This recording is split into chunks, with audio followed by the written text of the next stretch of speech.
السلام عليكم في فيديو جديد من Apprendre les règles de la pétanque. Article 20. Arrêt d'une boule. إذا في هذا الفيديو غادي نتعرفوا على الارتيكل رقم 20 اللي كيتكلم لنا على الحالة اللي توقف فيها واحد la boule ملعوبة. Toute boule jouée, arrêtée ou déviée par un spectateur ou par l'arbitre conserve sa position à son point d'immobilisation. إذا إذا كان عندنا أربيتر ولا سبيكتاتور وكاين عندنا واحد اللاعب اللي هو بغى يلعب لابول ديالو، فاش كيلعب لابول ديالو هاد الاربيتر ولا هاد السبيكتاتور كيوقف لينا هاد لابول ولا كيديفيها. القانون كيقول لنا بان هاد لابول غادي تحافظ على المكان فين توقفات. كما كتلاحظوا في هاد الشكل هذا ولا في هذا التوضيح، هنا الحكم او لا سبيكتاتور او المتفرج وقف لنا لابول من بعد البوشون، بمعنى ان هاد اللاعب لعب لابول ديالو وهاد لابول راها فاتت البوشون وعاد باش جا وقفها، اذا فكتبقى في المكان اللي توقفات فيه. نفس الحالة توضيح كذلك إضافي، حيث أن هاد المرة إلا وقفها لنا الاربيتر ولا سبيكتاتور قبل البوشون فكنطبقوا نفس الشيء. علاش تكلمت على هاد جوج حالات؟ لأنه سبق لنا في فيديو سابق شفنا بأنه فاش كيكون عندنا واحد لوبجي اللي هو موبيل، بحال شي كرة جايه من لعب اخر، بحال شي بالون ديال الفوت، فاش كيوقف لينا لابول ولا كيديفيها هاد لابول اللي هي ملعوبه، الا وقفها لينا ما بين السيركل والبوشون فهاد الحاله اللاعب مفروض عليه انه يعاود يلعبها. لكن الا توقفات لينا لابول بشي اوبجي موبيل من بعد البوشون فكتبقى في المكان اللي توقفات فيه. فهاد الحاله هذه كتشوفوا بانه فاش كيوقفها لينا اربيتر ولا سبيكتاتور فالبلاصه فين ما وقفات كتبقى هذيك لابول، سواء وقفها قبل ما توصل للبوشون او لا حتى لو فاتت البوشون. Toute boule jouée, arrêtée ou déviée involontairement par un joueur de l'équipe à laquelle elle appartient est nulle. اذا في هذه الحاله عندنا واحد اللاعب اللي هو من الفريق A، هو هذا اللي بغى يلعب لابول ديالو. هنا عندنا البوشون، هنا عندنا بعض الكرات اللي هي ملعوبه، وهنا عندنا لاعب من نفس الفريق اي جوور دو ليكيب A. اذا فهاد اللاعبان فهما ينتميان الى نفس الفريق. فاللاعب فاش كيلعب لابول ديالو والزميل ديالو في الفريق كيوقف هاد لابول انفولونتيرمون، يعني بشكل لا ارادي، هاد لابول فهي كتكون ملغيه وبالتالي وجب أننا نحيدها من التيران. Toute boule pointée, arrêtée ou déviée involontairement par un adversaire peut, au gré du joueur, être rejouée ou laissée à son point d'immobilisation. في هذه الحالة إلا عندنا اللاعب اللي غادي يلعب كينتمي للفريق A، في حين أن اللاعب اللي غادي يعترض الكرة بشكل عفوي هو لاعب من الفريق B، بمعنى ان هذا اللاعب اللي غيوقفها لنا هو لادفيرسير ديال هذا اللاعب. فإلا تمت هذه العمليه وتوقفات لنا لابول او لا ديفيات، فالقانون هنا كيقول لنا بان بالنسبه لهذه الكره فهناك اختيار ديال من؟ اختيار ديال هذا اللاعب او هذا الفريق اللي لعب لابول.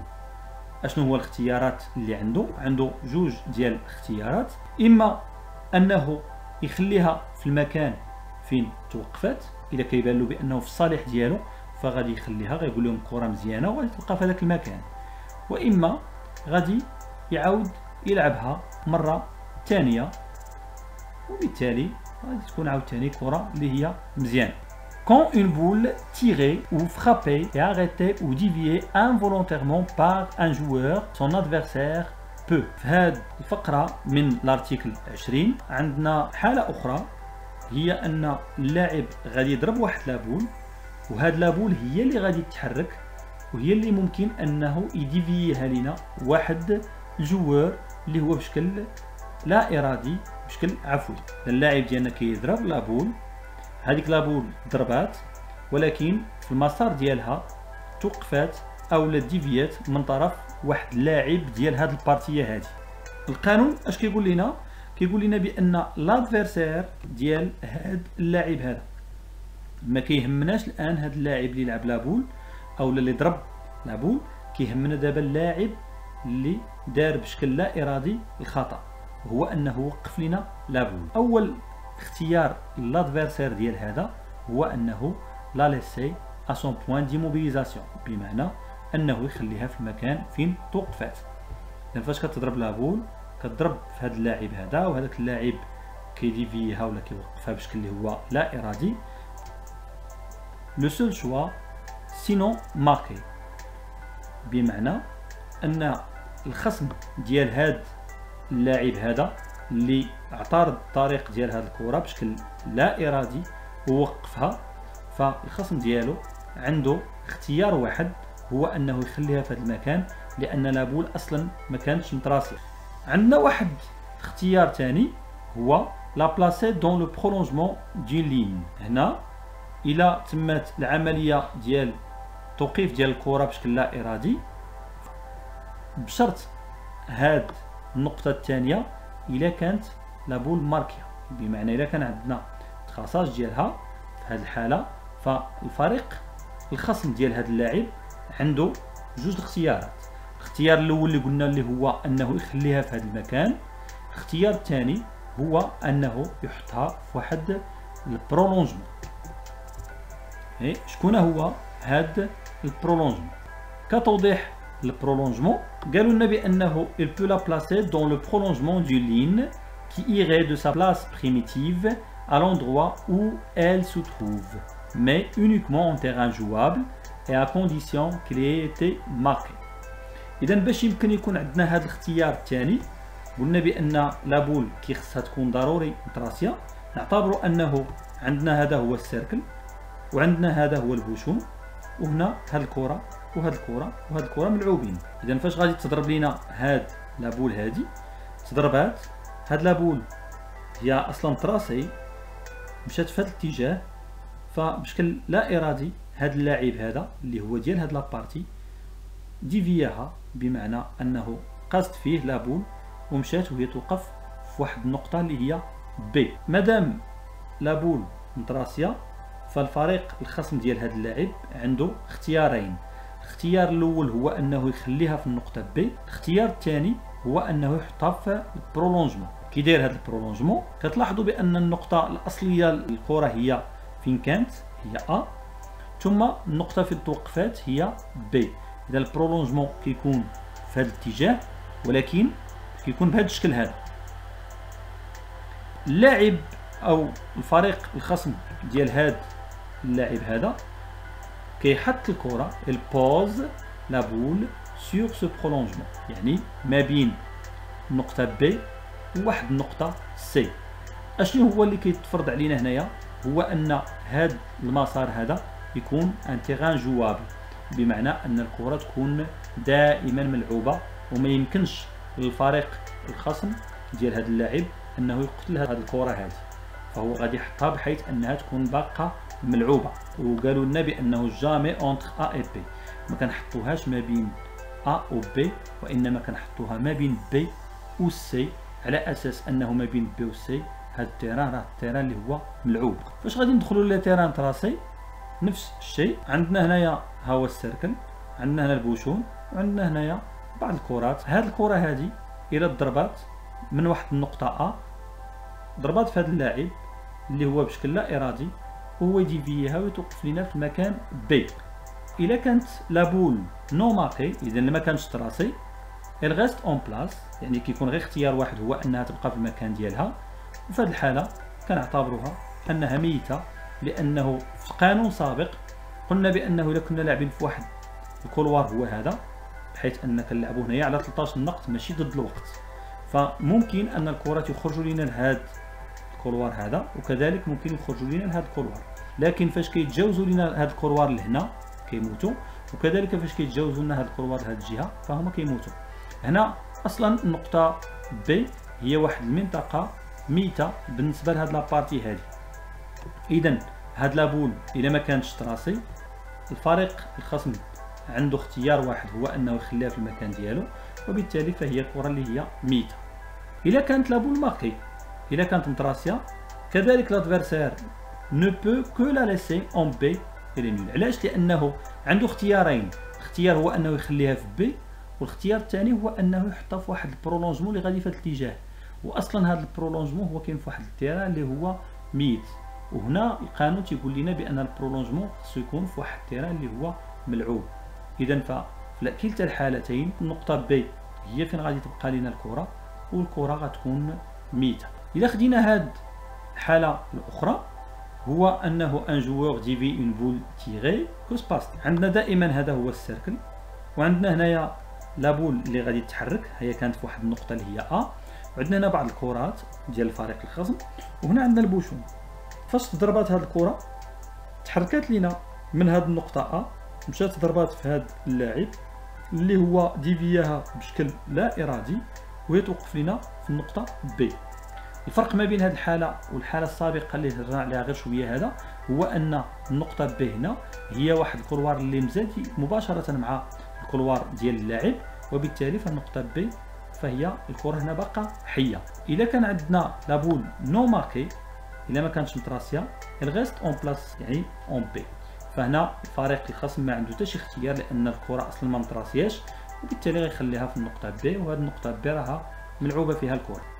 لكن الا كانت لابول ماركي، الا كانت لابول تراسي، فالادفيرسير عنده لو شوا بين ماذا وماذا، اما يخليها في هذا المكان اللي توقفات فيه، يعني يخليها في النقطه بي، او لا بلاسي سور لو برولونجمون بي سي، بمعنى ما بين بي و سي دو لين ا بي اون تيران جوابل. هذا الخط اللي كيبان لنا الان باسود داكن هو المكان اللي ممكن نحطو فيه هذه الكره بي. علاش ما يمكن ليناش نفوتو هذه النقطه سي؟ لان هنا كتكون عندنا لا لين اللي الا فتناها غادي تموت لينا الكره بي، والقانون واضح كيقول لنا باننا ما يمكن لينا نحطو الكره الا في واحد التيران اللي هو ملعوب. اذا فاما نخليوها في النقطه بي، هادشي كنقولوا الا كانت الكره اصلا تراسي، الا كانت متراسيه، فالا ديفيات لابول وطاحت هنايا، فالفريق الخصم ديال هذا اللاعب هذا غادي يمكن يخليها في النقطه بي، وممكن يحطها في هذا البرولونجمون، بمعنى يحطها في اي مكان من هذه النقاط هادو اللي كيبان لكم هنا ديال هذا الخط الاسود الداكن، ولكن ما يقدرش يفوت هذه المنطقه لانه الا فات هنايا فغادي يحطها في واحد المكان اللي هو ميت، والقانون كيقول لنا بانها خصها تكون في واحد التيران اللي هو ملعوب. Le joueur arrêtant volontairement une boule en mouvement est immédiatement disqualifié ainsi que son équipe pour la partie en cours. هذه حالة اللي ممكن أن اللاعب يتعرض للكرة بشكل اللي هو إرادي. الكرة فاش غادي تبغي تلعب غيتعرض لها اللاعب وغيحبسها. ديما هاد اللاعب سواء حبسها قبل البوشون ولا من بعد البوشون. فالقانون كيقول لنا بأن لاعب اللي غيدير هاد العملية ويكون دارها بشكل اللي هو إرادي، فهذا يقدر تعتبر واحد النوع من الغش، حيث اننا اذا يعني قلنا الا كانت فولونتيرمون يعني كانت بشكل اللي هي ارادي، في هذه الحاله كيقول لنا القانون باننا غادي نقدروا نديسكاليفيو هذاك اللاعب وكذلك الفريق ديالو كامل. اذا هذه من الحالات اللي لاعب واحد كيدير خطا ولكن حنا كنديسكاليفيو الفريق كامل، كنديسكاليفيو غير في هذه لابارتي، بمعنى الا كانوا لاعبين في دوري المجموعات وباقيين عندهم الحق انهم يلعبوا بارتيه اخرى من بعد، فغيدوزوا يلعبوا هذيك لابارتي من بعد، ولكن في هذه لابارتي هذه فكنديسكاليفيو الفريق.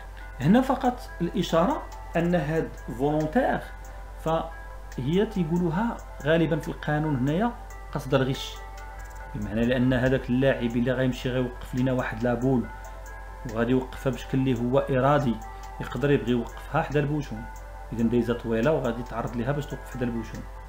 لكن هناك بعض الحالات اللي كنشوفوها في الكونكور وان اللاعب كيمشي باش يوقف لابول فولونتيرمون، ولكن كيكون هنا الهدف ماشي هو الغش، تيكون الهدف هو السلامه. كيف ذلك؟ في بعض الاحيان كيكون هذا اللاعب غادي يبغي يضرب ولا غيبغي بوانتي، وهنا كاينه واحد الهبطه ولا هنا، ومن بعد كاينه الطريق وكاين هنا واحد الخطوره، ولا هذيك لابول غتقدر تطيح في واحد لافوس ولا تطيح في واحد الحفره ولا غير ذلك. فبعض الاحيان كنشوفوا بان بعض اللاعبين كيجي كيوقف قريب هنايا باش الا بانت له هذيك الكره غادي تمشي لواحد المكان اللي غيقدر يشكل واحد الخطر، فهو كيتعرض ليها.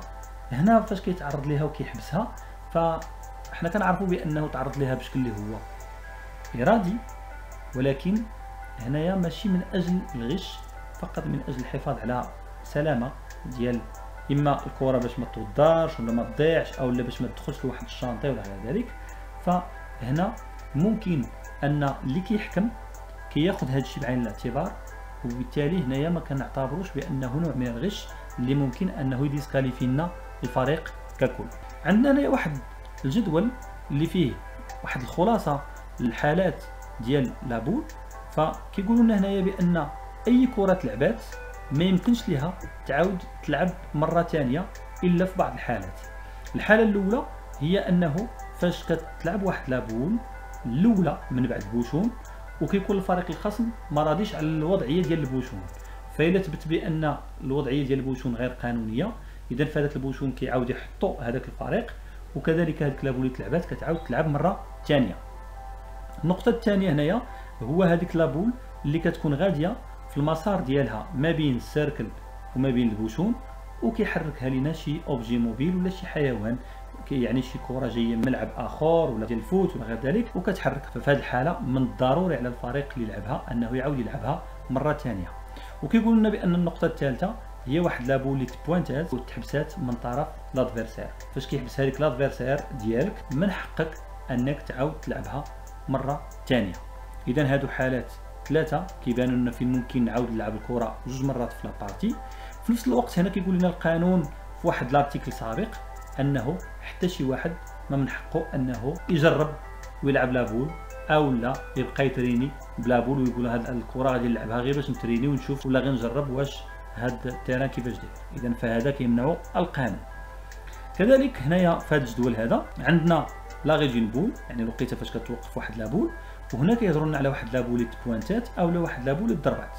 فغادي تشوفوا هنايا بانه الا كانت توقفات من طرف الاربيتر ولا من طرف الجمهور هي كتبقى في المكان فين توقف. اما الا وقفها لنا واحد لوبجي اللي هو موبيل ولا واحد الحيوان، فإلا كان وقفها لنا ما بين البيوت وما بين السيركل، بمعنى ما بين الدائره وما بين الهدف ولا البوشون، بالضروره على الفريق خصو يعاود يلعبها. اما الا توقفات لينا من طرف واحد لوبجي اللي هو موبيل ولا واحد الحيوان وكانت فاتت البوشون في المسار ديالها، كتبقى في المكان اللي وقفات فيه. لابول اللي كتلعب لينا ولا كيكون لاعب لعبها وبوانتها ولا ضربها ولا اللي بغيتو، وكيكون وقفها لينا واحد البارتنير، يعني واحد الزميل ديالو في نفس الفريق، فهاد لابول الى نول وكتحيد من التيران. لادفيرسير الى هو اللي وقف لينا لابول، الى وقفها لينا سواء ما بين البوشون والسيركل او لا حتى الى فاتت البوشون، كيكون هنا الاختيار اما الفريق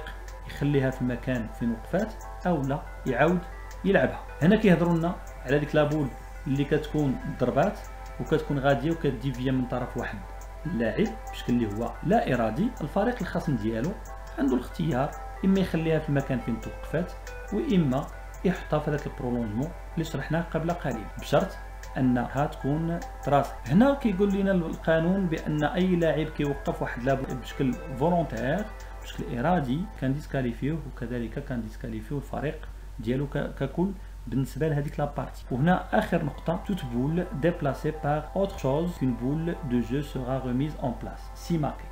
اذا اي كره كانت في التيران كانت ملعوبه وحركتها لنا شي حاجه من غير الكرات ديال لابارتي، يعني جات شي كره من لعب اخر وحركتها لنا، جا شي بالون ديال الفوت وحركها لينا، حركها لنا حيوان، حركها لنا سبيكتاتور، حركها لنا جوار، اي واحد حركها لينا بشكل اللي هو لا ارادي نقدروا نردوها للمكان ديالها بشرط انها تكون متراسيه.